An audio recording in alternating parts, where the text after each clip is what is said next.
Halo, selamat sore semuanya. Tentu selamat datang di podcast Forum Diskusi Universitas Pertiwi. Perkenalkan, gue nih sebagai host Berli, dan gue kedatangan ada 4 narasumber.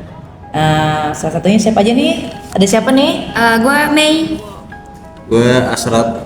Gue Sofi. Saya Juli. Selamat datang semuanya. Asyaf, saya Juli, Sofi, dan Meli. Sekarang kita mau bahas apa sih nih? Kayaknya mikir-memikir nih. Tema hari ini topiknya pikir memikir alias teori of philosophy, tapi lebih bahas ngomong sosialisme sih. Gue pengen tahu dong sejarahnya, definisi dan awal mulanya sosialisme.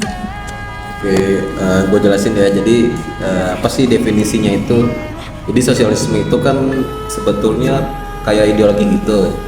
Apa ideologi yang mengajarkan kepemilikan dan tali bersama, tapi terhadap sumber daya ekonomi.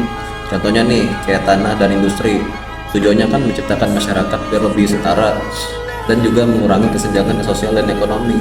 Nah, jadi awal mulanya tuh pada abad 19 kayak ngelihat kondisi masyarakat itu pada masa itu kan yang dipengaruhi itu kayak revolusi industri, segala macam pabrik-pabrik. Nah, pabrik-pabrik kan berkembang pesat, terus juga ada urbanisasi, terus juga buruh menghadapi kondisi yang kerja keras tuh.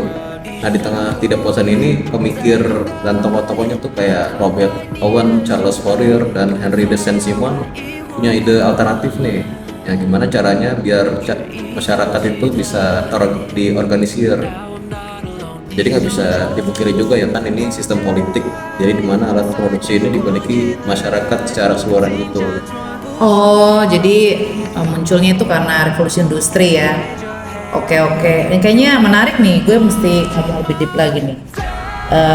Terus kalau kita kan udah bicara definisi nih, lanjut nih, gimana sih model sosialis itu sendiri dan nilai-nilainya? Oke, ya kan pada dasarnya nilai-nilai sosialisme itu menekankan kesetaraan, keadilan, dan kepemilikan bersama atas sumber daya produksi. Ini tuh melibatkan pandangan bahwa semua orang memiliki hak yang sama untuk menikmati hasil kerja bersama dan mendapatkan akses yang setara terhadap sumber daya.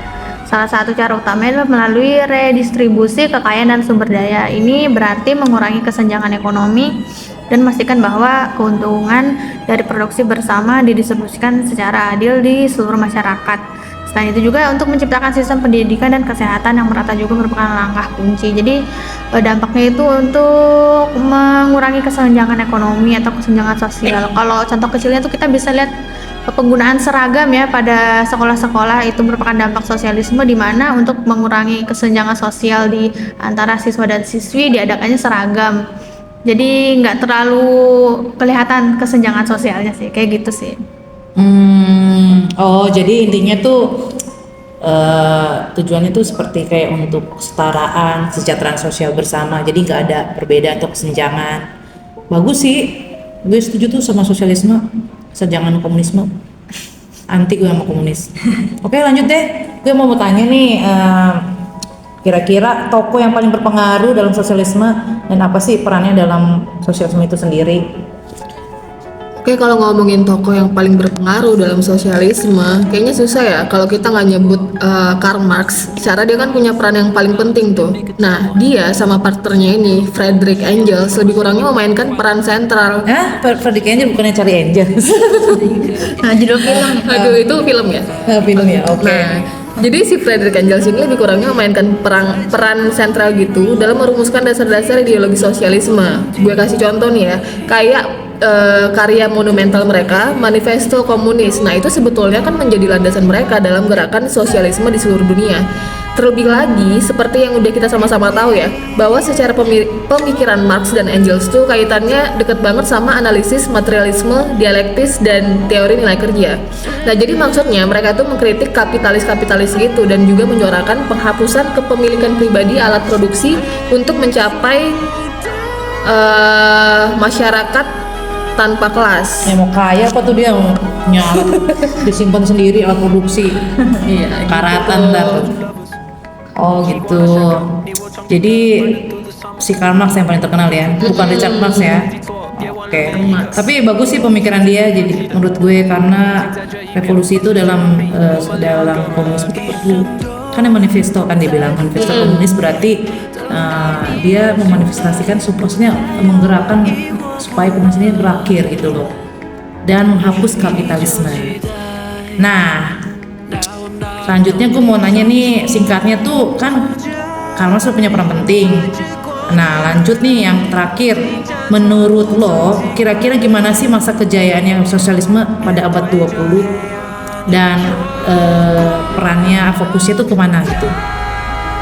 Oke, nah jadi kalau untuk masa awal kejayaan sosialisme itu pada umumnya dia disebut sama revolusi Oktober tuh di tahun 1917 di Rusia ya. Nah pada saat itu kurang lebih dipimpin oleh kelompok Bolshevik yang dipimpin sama Vladimir Lenin tuh. Terus jadi pada peristiwa ini tuh membawa berakhirnya era monarki dan munculnya negara sosialis pertama di dunia. Nah di negara Uni Soviet, Uni Soviet. negara Uni Soviet secara emang gimana ya? Jadi sosialis itu kan lekat banget tuh di Uni Soviet ya. Jadi kurang lebihnya gitulah pokoknya. Oh, bukannya dia komunis ya? Pahamnya ya, si Uni Soviet. Kenapa jadi sosialis? Oh, mungkin ini yang gue inget. Dia itu kan komunis ya dulunya. Berkembang. Iya, kayak gitu sih benar-benar. Oh. Jadi mereka tuh dia menerapkan konsep ekonomi yang sebetulnya terencana dan kepemilikan secara kolektif tuh atas alat produksinya kan.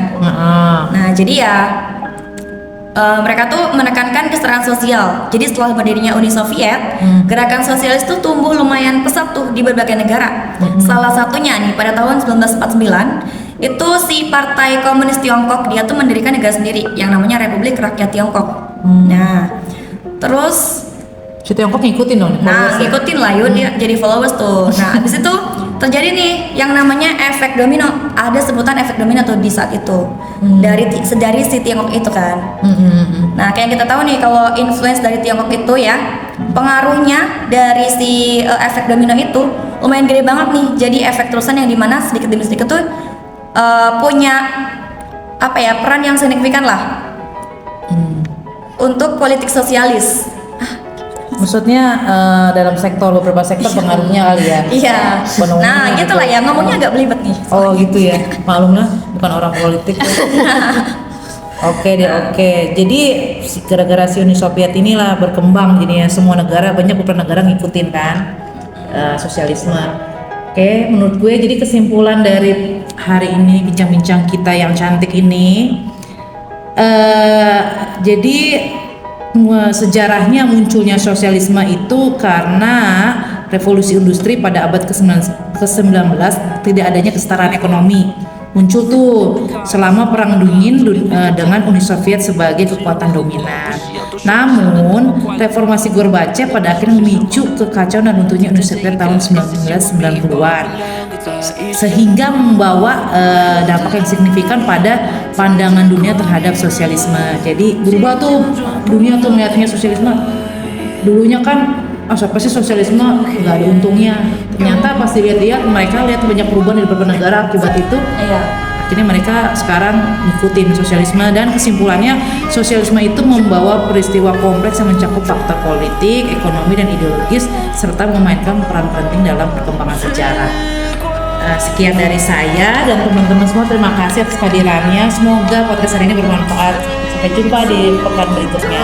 Sampai jumpa dan Oke. terima kasih.